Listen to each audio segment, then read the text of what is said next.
Hello viewers, আসসালামু আলাইকুম। অনেক সময় দেখা যায় আমাদের ফোনে অনেক গুরুত্বপূর্ণ ফাইলস এবং ভিডিও এবং ফটো থাকে। যখন আমাদের ফোনটি হারিয়ে যায় বা ফোনটি চুরি হয়ে যায়, তখন কিন্তু আমরা ওই ফোনের সাথে আমাদের গুরুত্বপূর্ণ ফাইলসগুলো এবং ভিডিও ফটোগুলো আমরা হারিয়ে ফেলি। বা আমাদের ফোনটি যখন আমরা এক্সচেঞ্জ করতে যাই বা নতুন একটি ফোন কিনি, তখন কিন্তু আমাদের ওই পুরান ফোনের অনেক গুরুত্বপূর্ণ ফাইলস আমরা তখন আর খুঁজে পাই না।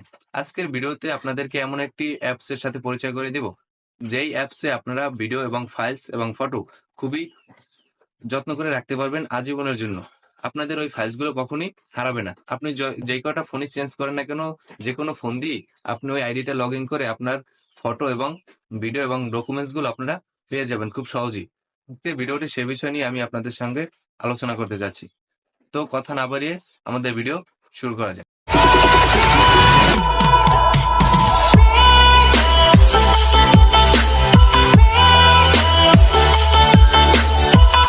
হ্যালো ভিউয়ার্স, আমরা চলে আসলাম আমাদের মোবাইল স্ক্রিনে।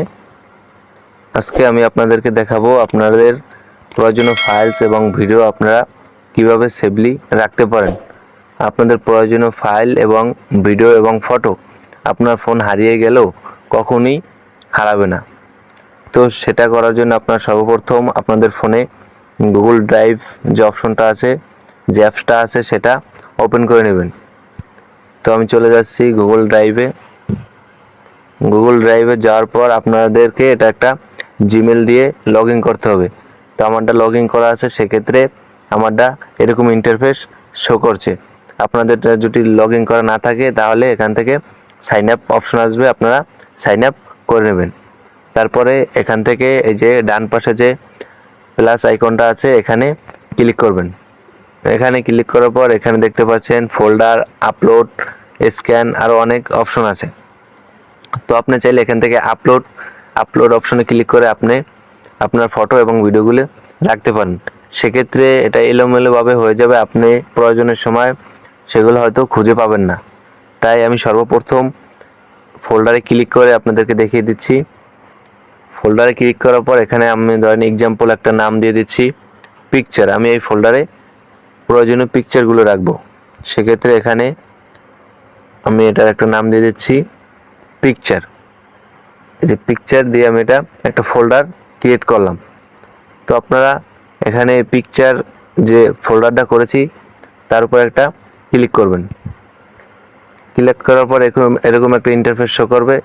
তারপরে আপনি এই যে প্লাস আইকনে ক্লিক করে এখান থেকে আপলোড অপশনে ক্লিক করে আপনার প্রয়োজনীয় ফটো আপনি এখানে রাখতে পারবেন। যেমন আমি একটি ফটো নিয়ে নিচ্ছি।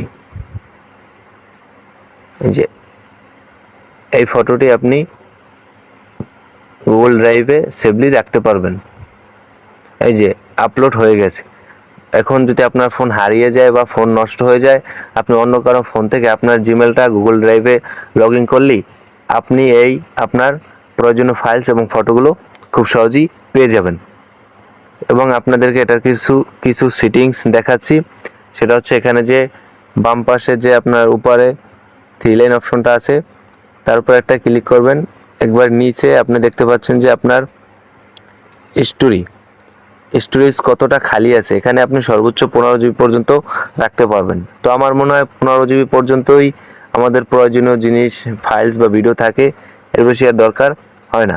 তাই আপনি চাইলে এখানে 15 জিবি পর্যন্ত আপনি গুগল ড্রাইভে আপনার প্রয়োজনীয় জিনিস রাখতে পারবেন। সো এইভাবে আপনার প্রয়োজনীয় জিনিস খুব সহজেই গুগল ড্রাইভে সেভলি রাখতে পারেন।